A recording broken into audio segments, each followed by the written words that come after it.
You are wiping down table 6 at 11:40 on a Friday night. Fry oil in your hair. A $20 tip sitting under a ketchup bottle that some guy left because he liked how fast you moved. He does not know your name. He calls you sweetheart and leaves. He thinks he just did something generous for a woman who needs it. He has no idea what is sitting in your bank account. 6 figures. It has sat there quietly for 2 years. You have never told a single coworker. Not the manager, not the other cooks, not your own sister. You clock out in a stained apron and drive home in a car with a check engine light that has been on so long you forgot it means something is wrong. You are not struggling. You decided 11 years ago to look like you were. Nobody built this life for you. Nobody handed you anything. You built a door out of a kitchen job and a decision so small it looked like nothing, and you walked through it while everyone around you was still clocking in. Here is how. You are 22. It is 1 a.m. and the diner just closed. You count your tips at a sticky table under one buzzing light. $41 tonight. Rent is due in 6 days. Your son is asleep at your mother's house because your shift ran late again. You make $18,000 a year, in cash tips and a paycheck that barely survives the drive to the bank. Your ex pays child support sometimes. Sometimes means never on time. Your coworker Rico works the grill next to you. He just financed a motorcycle. $6,000, 36 months, 9% interest. He lets everyone sit on it in the parking lot. Says it's the first nice thing he's ever owned. Everyone claps him on the back. You clap him on the back too. Then you go home and open a banking app on a phone with a cracked screen. You do not have $6,000. You have 30. You move it into an index fund anyway. Not because you believe it will change anything.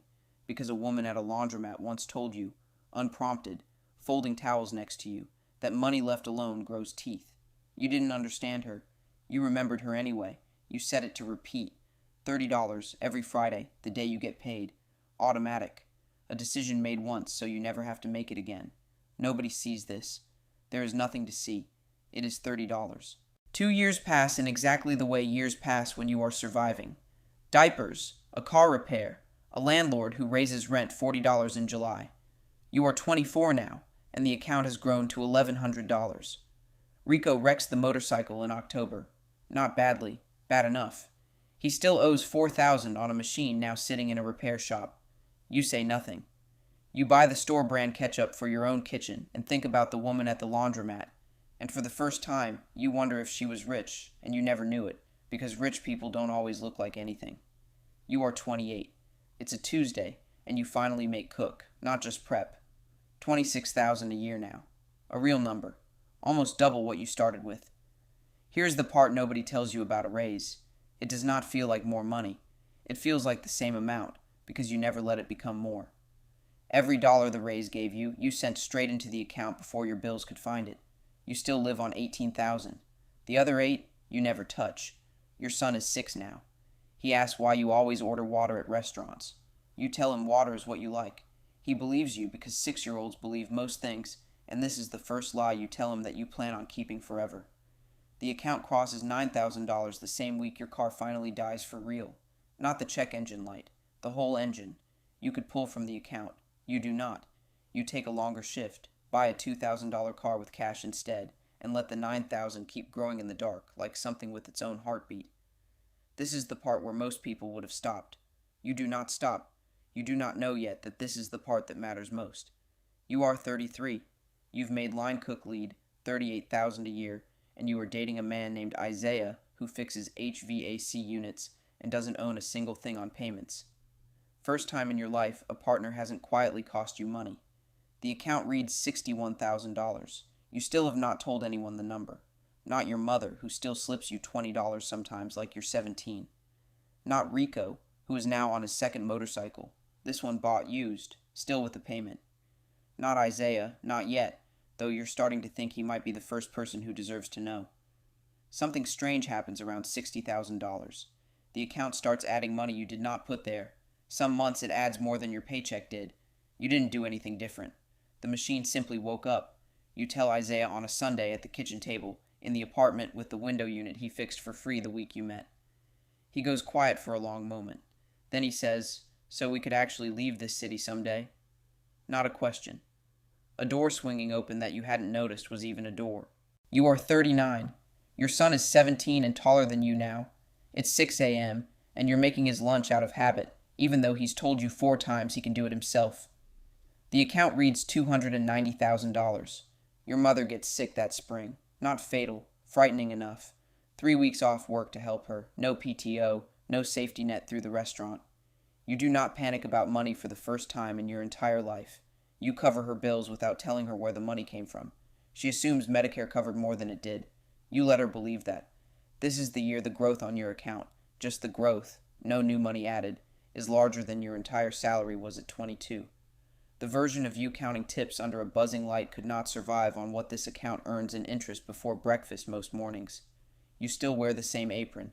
You still let people call you sweetheart and leave. You are 46.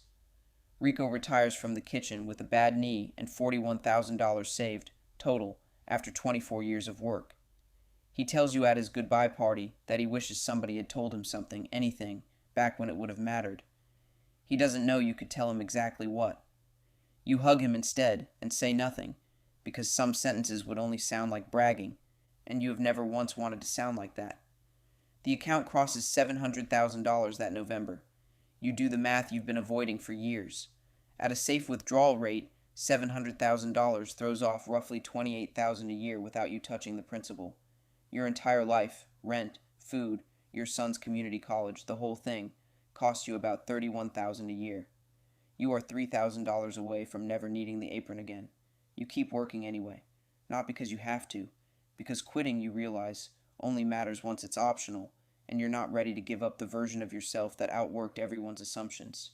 You are 52. It's a Friday night, table 6 again, different restaurant, same buzzing light somewhere behind your eyes.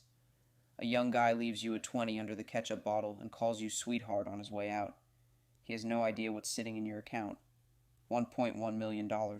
You drive home that night in a car you bought outright 4 years ago, to a house you paid cash for in a town your sister still doesn't believe you could afford, and you sit at the kitchen table with your son, 25 now, who just got his first real paycheck and is staring at it like it's both too much and nowhere near enough. You slide a laminated index card across the table. On it, a single number, written in your own handwriting 30 years ago, at a library that no longer exists. You tell him the same thing the woman at the laundromat told you, the one sentence you've carried since you were 22, folded into the shape of your whole life without her ever knowing it. Money left alone grows teeth. He doesn't understand it yet. You didn't either.